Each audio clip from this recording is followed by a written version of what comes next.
अस्सलामु अलैकुम, welcome back to इंग्रेबिक tenses. एक लाइफ लॉन्ग प्रॉब्लम है स्टूडेंट्स का कि बहुत मुश्किल समझते हैं टेंसेस को। इनको समझने में मुश्किल होती है, याद करने में मुश्किल होती है, बट लिटरली बहुत आसान है टेंसेस। कोई मसला नहीं है इनको याद करने में, कोई मुश्किल नहीं है समझने में। इस वीडियो को आप मेरे साथ आखिर तक देखिएगा और इंशाल्लाह आप इस वीडियो में प्रेजेंट इंडेफिनाइट टेंस को बहुत अच्छी तरह से समझ जाएंगे। टेंसेस 3 टाइप्स के होते हैं: प्रेजेंट, पास्ट और फ्यूचर। प्रेजेंट मतलब हाल, पास्ट मतलब माजी और फ्यूचर मतलब मुस्तकबिल। ये 3 ज़माने होते हैं: माजी, हाल और मुस्तकबिल। अब ये तीनों टेंसेस डिवाइडेड हैं आगे मज़ीद 4 टाइप्स में। कैसे? Present indefinite tense, present continuous tense, present perfect tense और present perfect continuous tense. Next है past indefinite tense, past continuous tense, past perfect tense और पास्ट परफेक्ट कॉन्टिन्यूस टेंस। फिर है future indefinite tense, future continuous tense, future perfect tense और फिर future perfect continuous. तो कुल मिला के ये 12 टेंसेस बनते हैं और इंशाल्लाह मैं इन सब टेंसेस की एक सीरीज़ अपलोड करूँगा। आज की इस वीडियो में हम डिस्कस करेंगे प्रेजेंट इंडेफिनाइट टेंस को और नेक्स्ट में हम इंशाल्लाह प्रेजेंट कॉन्टिन्यूस टेंस को, और इसी तरह हम हर टेंस की अलग से एक वीडियो अपलोड करेंगे। अगर आपको इन तमाम टेंसेस की पीडीएफ फाइल्स चाहिए तो मैं हर वीडियो के नीचे डिस्क्रिप्शन में लिंक ऐड कर दूंगा। आप वहां से उन तमाम टेंसेस की पीडीएफ बुक डाउनलोड कर सकते हैं। लगातार इंग्लिश सीखने के लिए हमारे चैनल को सब्सक्राइब ज़रूर कर दें और साथ ही बेल आइकन भी प्रेस कर दें ताकि आपको हमारी हर नई आने वाली वीडियो की नोटिफिकेशन सबसे पहले मिलती रहे। और हमारे साथ व्हाट्सएप पर प्रैक्टिस करने के लिए हमारा ग्रुप ज्वाइन करें, उसका लिंक भी डिस्क्रिप्शन में ऐड कर दिया गया है। तो चलते हैं हमारी वीडियो की जानिब। प्रेजेंट इंडेफिनाइट टेंस, फेल हाल मुतलिक। फेल हाल मुतलिक, प्रेजेंट मतलब हाल, इंडेफिनाइट मुतलिक और टेंस बोलते हैं ज़माने को। फेल हाल मुतलिक। सबसे पहले देखें कि इसकी डेफिनेशन क्या बनती है, तारीफ़ क्या बनती है। उर्दू में हम इसकी तारीफ़ किस तरह से कर सकते हैं कि जब भी किसी काम का करना या होना मौजूदा ज़माने में पाया जाए उसे हम कहते हैं फ़ेल हाल मुतलिक। कोई ऐसा काम हो जो मौजूदा ज़माने में हो तो उसको क्या बोलते हैं? फ़ेल हाल मुतलिक। एग्ज़ाम्पल्स लें आप, उनसे आपको क्लियर हो जाएगा। मेरे पास फर्स्ट एग्ज़ाम्पल है, मैं मेहनत करता हूँ, हम आम खाते हैं, वो स्कूल जाते हैं। तो ये सब सेंटेंसेस प्रेजेंट के हैं, हाल के हैं। ठीक है, ये सब सेंटेंसेस हाल के हैं मतलब मौजूदा ज़माने के हैं। तो हमने क्या कहना है कि ये सेंटेंसेस प्रेजेंट इंडेफिनाइट टेंस के हैं। ये होगी इसकी तारीफ़ और इसकी एग्ज़ाम्पल्स। नेक्स्ट है उर्दू में हम पहचान कैसे करेंगे, हम सेंटेंस को देखकर किस तरह पहचानेंगे कि ये जो सेंटेंस है किस टेंस का है। सिंपल सी बात है, बहुत आसान बात, याद रखिएगा। फ़िक्रे के आखिर में ता है, ती है, ते हैं या ता हूँ वगैरह आते हैं। उर्दू के ऐसे सेंटेंसेस जिनके लास्ट में ता है, ती है, ते हैं या फिर ता हूँ वगैरह आते हैं, उन सेंटेंसेस को हम आसानी से कह सकते हैं कि ये सेंटेंसेस फ़ेल हाल मुतलिक के सेंटेंसेस हैं। टेंसेस में बस 3-4 चीज़ें याद रखने वाली होती हैं। क्या? तारीफ़, उसकी पहचान, उसके फॉर्म ऑफ उसमें जो फॉर्म ऑफ वर्ब यूज़ हो रही है वो, और फिर हेल्पिंग वर्ब्स। ये 4-5 चीज़ें आपने याद रखनी है, तो आप इजीली हर टेंस पे कमांड हासिल कर सकते हैं।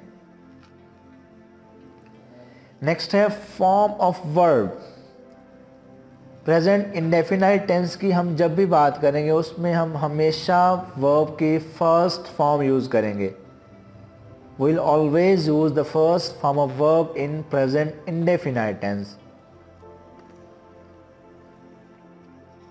यहाँ मैं एक और बात ऐड कर दूं, हम अभी तो पढ़ रहे हैं प्रेजेंट इंडेफिनाइट टेंस, लेकिन जब हम बात करेंगे प्रेजेंट कॉन्टिन्यूस टेंस की, और जब हम बात करेंगे प्रेजेंट परफेक्ट की, और इसी तरह नेक्स्ट सारे टेंसेस की, उसमें जस्ट हम 2 चीज़ों में चेंजिंग करेंगे, बाकी सब चीज़ें वैसे की वैसे रहेंगी। सिर्फ 2 चीज़ें चेंज होंगी, बाकी सब चीज़ें सेम रहेंगी, उनमें कोई चेंजिंग नहीं आएगी। चेंजिंग क्या होगी कि उसका हेल्पिंग वर्ब चेंज होगा और उसकी फॉर्म ऑफ वर्ब चेंज होगी, बस ये 2 चीज़ें चेंज होंगी, बाकी सब की सब चीज़ें सेम रहेंगी। कैसे, हम इंशाल्लाह अगली वीडियो में देखेंगे। फ़िलहाल हम प्रेजेंट इंडेफिनाइट की तरफ वापस आते हैं। ये एक मेन पॉइंट आपने याद रखना है कि जब भी हम टेंस की बात करेंगे, मतलब किसी और टेंस में जाना हो हमने, तो हम उसमें से 2 चीज़ों को चेंज करके हम अपने नेक्स्ट टेंस में मूव कर सकते हैं। कौन सी 2 चीज़ें? फॉर्म ऑफ वर्ब और हेल्पिंग वर्ब। इसमें हमने देख लिया कि प्रेजेंट इंडेफिनाइट टेंस में हमने हमेशा वर्ब की फर्स्ट फॉर्म यूज़ करनी है। नेक्स्ट है हेल्पिंग वर्ब्स। इस टेंस के 2 हेल्पिंग वर्ब्स हैं, डू और डज। डू और डज। नोटेड पॉइंट इसमें ये है कि these helping verbs are not use in affirmative sentences, in simple sentences या फिर इन पॉजिटिव सेंटेंसेस।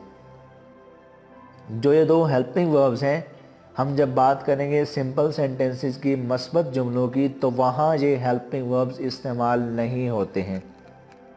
ये जो हेल्पिंग वर्ब्स इस्तेमाल होंगे ये नेगेटिव सेंटेंसेस में होंगे, सवालिया सेंटेंसेस में होंगे, या फिर सवालिया और मनफी फ़िक्रात में ये हेल्पिंग वर्ब्स यूज़ होंगे।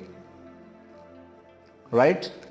तो इस टेंस के 2 हेल्पिंग वर्ब्स हैं, कौन कौन से? डू और डज, और इसमें वर्ब की फर्स्ट फॉर्म इस्तेमाल होगी।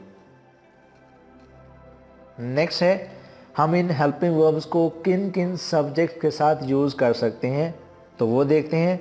हम जब बात करते हैं डू की, तो उसको हमने यूज़ करना है आई, वी, यू, दे और प्लूरल नाउन के साथ। जब भी हम बात करेंगे डू की, तो उसका यूज़ हम कहाँ करेंगे? आई, वी, यू, दे और प्लूरल नाउन के साथ। बट जब हम बात करेंगे डज की, डज को हम कहाँ यूज़ करेंगे? ही, शी, इट और सिंगुलर नाउन के साथ। हम एक बात अक्सर सुनते आते हैं कि हमने जब भी बात करेंगे ही, शी, इट या वाहिद नाम की, तो उसके साथ हमने एस या ई एस का इजाफा करना होता है। ठीक है, ये बात बिल्कुल ठीक है। हम जब भी बात करेंगे अपनी ही, शी, इट या वाहिद नाम की, तो उसके साथ जो वर्ब इस्तेमाल हो रही होगी, उस वर्ब में हमने एस और ई एस को ज़रूर ऐड करना है। एस या ई एस को उसमें ज़रूर ऐड करना है जब हमारे सब्जेक्ट्स क्या हो? ही, शी, इट या फिर सिंगुलर नाउन हो, कोई वाहिद नाम हो। अगर आप गौर करें तो जो मैंने 2 आपको हेल्पिंग वर्ब्स बताए हैं, डू और डज, हकीकत में वो हेल्पिंग वर्ब एक ही है, डू। हमने उसमें ई एस का इजाफा करके एक और नाम दिया है डज का। उसमें ई एस का इजाफा करके हमने उसको एक और नाम दिया है डज का, जो कि इस्तेमाल होगा कहाँ? ही, शी, इट और सिंगुलर नाउन के साथ। मैं अपनी बात फिर रिपीट कर देता हूँ कि जब भी हमारे सब्जेक्ट्स क्या होंगे? ही, शी, इट या सिंगुलर नाउन होंगे, तो वहाँ हमने अपनी वर्ब के साथ एस या ई एस का इजाफा लाजमी करना है। ऑलराइट, सो नेक्स्ट हम सेंटेंस को बना किस तरह सकते हैं? प्रेजेंट इंडेफिनाइट टेंस में सेंटेंस की स्ट्रक्चर क्या होती है वो देख लीजिए। सबसे पहले आता है सब्जेक्ट, फिर आती है वर्ब और फिर होता है ऑब्जेक्ट। सब्जेक्ट क्या होता है? काम करने वाला, action doer, action performer. Verb the action being done, यानी कि ऐसा काम जो हो रहा हो, और ऑब्जेक्ट जिस पर वो काम किया जा रहा हो। ठीक है, इससे आप फेमिलियर होंगे, ऑब्वियस सी बात है। तो सेंटेंस को हम बना के समझ सकते हैं प्रेजेंट इंडेफिनाइट टेंस में। पहले सब्जेक्ट होगा, फिर वर्ब होगी और फिर हमारे पास ऑब्जेक्ट होगा। ओके, मैंने यहाँ ऊपर एक बात की थी कि जब हमारे पास helping verb subjects he, she, it और सिंगुलर नाउन हो तो वहाँ हमने एस और एस का इजाफा करना है। तो यहाँ मैंने उसके अकॉर्डिंग दो सेंटेंस की स्ट्रक्चर्स दे दी हैं आपको। एक में हमने सब्जेक्ट्स क्या रखे हुए हैं? ही, शी, इट और सिंगुलर नाउन, और दूसरे में रखे हैं आई, वी, यू, दे और प्लूरल नाउन।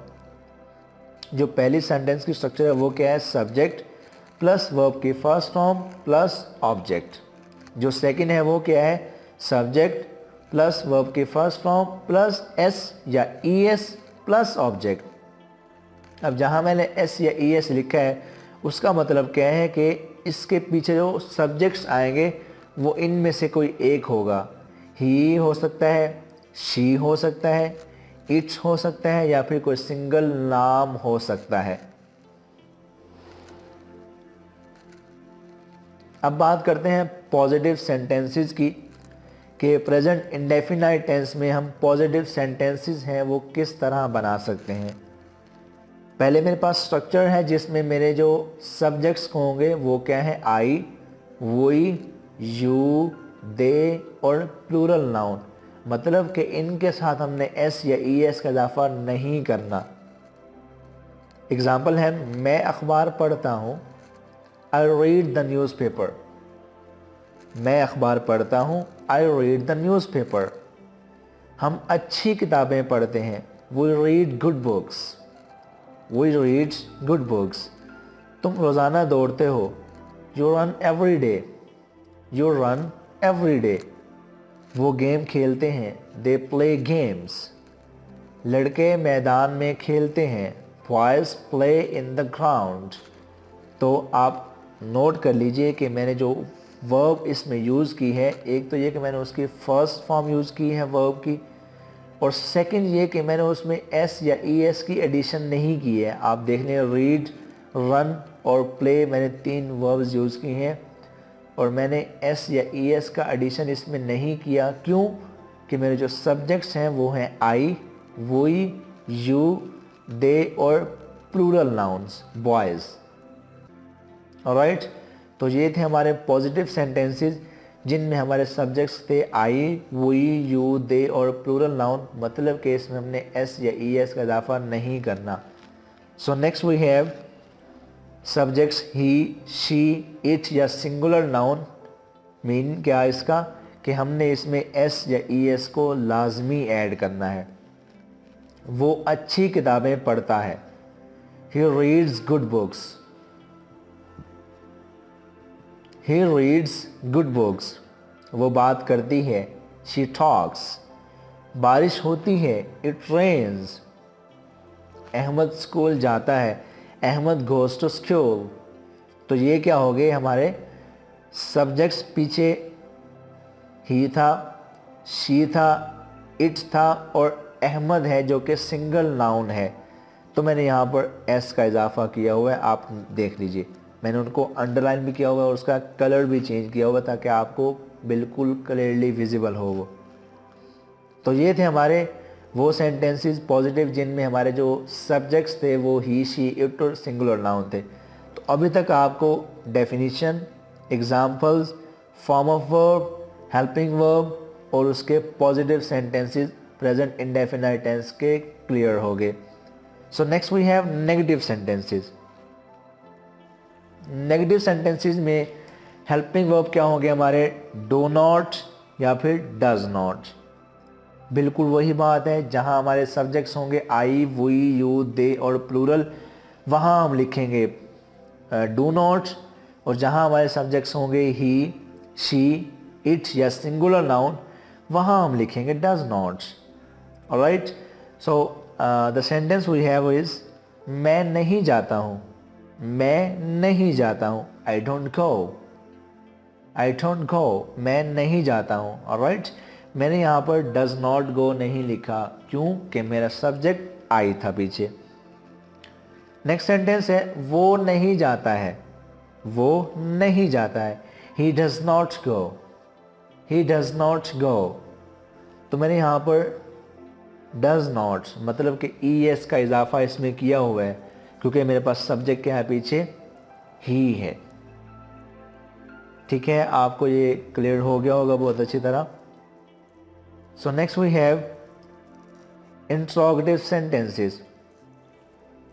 इंट्रोगेटिव सेंटेंसेस, इनमें क्या होगा कि जो हमारे हेल्पिंग वर्ब्स हैं वो सेंटेंस के स्टार्ट में आएंगे, मतलब कि वो सब्जेक्ट्स के भी पहले आएंगे. इसमें जो सेंटेंस की स्ट्रक्चर होगी वो क्या होगी, डू या फिर does plus subject plus verb की first form plus object. Do does plus subject plus verb की first form plus object. The example we have, क्या मैं जाता हूँ, डू आई गो. क्या वो जाता है, डज ही गो. क्या तुम पढ़ते हो, डू यू रीड.